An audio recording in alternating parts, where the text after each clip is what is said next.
कुर्बानी में क्या नहीं करना चाहिए, ये एक सबसे बड़ा सवाल है। अगर आपको इस सवाल का जवाब नहीं पता है तो हो सकता है कि आपकी कुर्बानी जो है वो कबूल ना की जाए। बकरा ईद हमारे दिलों में एक खास जगह रखता है। बकरा ईद का मतलब होता है बेसिकली सेक्रीफाइस करना। बकरा ईद मनाने का सिंपल सा कॉन्सेप्ट ये रहता है कि आपके दिल की सॉफ्टनेस कितनी है आप वो जाहिर कर सको, और साथ ही साथ आप चैरिटी भी कर सको, यानी कि जो गरीब लोग हैं अगर आप उनकी मदद करना चाहते हो तो आप उनकी मदद कर सकते हो खाने के हिसाब। एक तरीके से अल्लाह की तरफ से एक हुक्म है कि बकरा ईद के दिनों में कोई भी आदमी भूखा ना सोए, जो गरीब आदमी है उनको खाना मिल जाए। और बकरा ईद का मतलब सिर्फ कुर्बानी ही नहीं होता, कुर्बानी के टाइम पे कौन कौन सी बातों का ध्यान रखना है वो आपके लिए बहुत इंपॉर्टेंट होता है। अगर आप उन बातों का ध्यान नहीं रखते तो आपकी हो सकता है कुर्बानी जो है वो कबूल ना की जाए। तो आज की इस वीडियो में आपको इन्हीं सब चीजों के बारे में बताऊंगा कि आपको बकरा ईद के टाइम पे कौन सी चीजें नहीं करनी चाहिए। अब मैं जिन चीजों पे बात करने वाला हूँ मैंने इन चीजों को पॉइंट वाइज रखा है और पॉइंट वाइज हम यहाँ पे बात करेंगे ताकि आपको ज्यादा अच्छे से समझ में आए। तो सबसे पहले बात करेंगे बकरा ईद में कुर्बानी की। अब कुर्बानी के लिए हमें किस टाइप के जानवर को, यानी कि कौन से एज लिमिट के जानवर को डिसाइड करना चाहिए। और आपने सुना भी होगा कि हमें कम एज वाली जानवर को यहाँ पे चूज करना चाहिए, लेकिन मैं आपको बता दूं कि यहाँ पे हर जानवर के लिए एज लिमिट को सेट किया गया है। फॉर एग्जांपल मुझे यहाँ पे बकरे या फिर भेड़ पे कुर्बानी करानी है तो उसकी एज लिमिट जो होती है वो 1 साल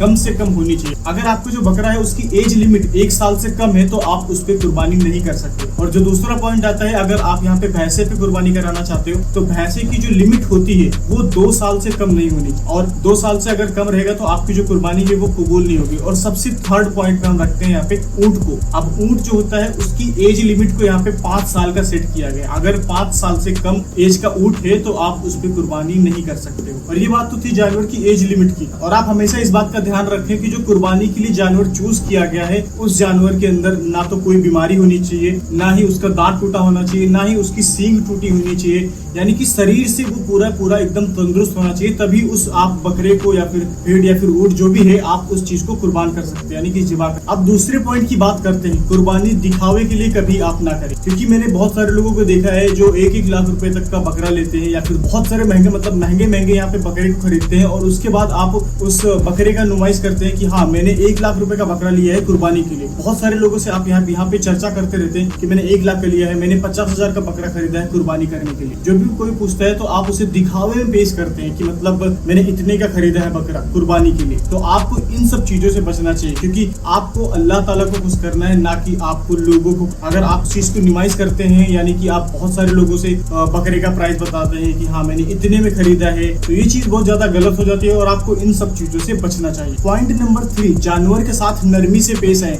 यानी कि बहुत सारे लोगों को मैंने देखा है कि जानवर को बहुत ज्यादा डराते हैं, उसके गर्दन पे चाकू रखते हैं या फिर बहुत सारी अलग अलग एक्टिविटीज करते हैं जो नहीं करनी चाहिए। यानी कि जानवर को डराना नहीं होता है, और जहाँ पे तुम जानवर को जिबा करने वाले हो वहाँ पे कोई और दूसरा जानवर ना हो। इस बात का आपको बहुत ज्यादा ध्यान रखें। पॉइंट नंबर 4, हमेशा इस्लामी तरीके से जिबा करें, बिस्मिल्लाह अल्लाहू अकबर कहना ना भूले। पॉइंट नंबर 5, गोश्त को 3 हिस्सों में बांट देना चाहिए। पहला जो हिस्सा होगा वो आपके लिए होगा, और जो दूसरा हिस्सा होगा वो रिश्तेदारों में बटेगा, और जो तीसरा हिस्सा होगा वो जरूरतमंदों में बांटा जाएगा। और एक और जरूरी बात, जानवर के किसी भी हिस्से को वेस्ट ना करें, उसको सही यूज मिले। पॉइंट नंबर 6, साफ सफाई का ध्यान रखें, और जिस भी चाकू से जानवर को जिबा किया जा रहा है वो चाकू वगैरह भी एकदम साफ होनी चाहिए, और जिस जगह कुर्बानी हो रही है वो जगह भी साफ सफाई वाली होनी चाहिए। और ये तो थी कुछ जरूरी बातें जिनको ध्यान में रख के कुर्बानी किया जाता है। लेकिन अगर आपको नहीं पता है कि कुर्बानी की क्यों जाती है तो आप मेरे इस वीडियो को देख सकते हो। और अगर कुर्बानी सही नियम और सही तरीके से की जाए तो वो कुर्बानी अल्लाह ताला को पसंद आती है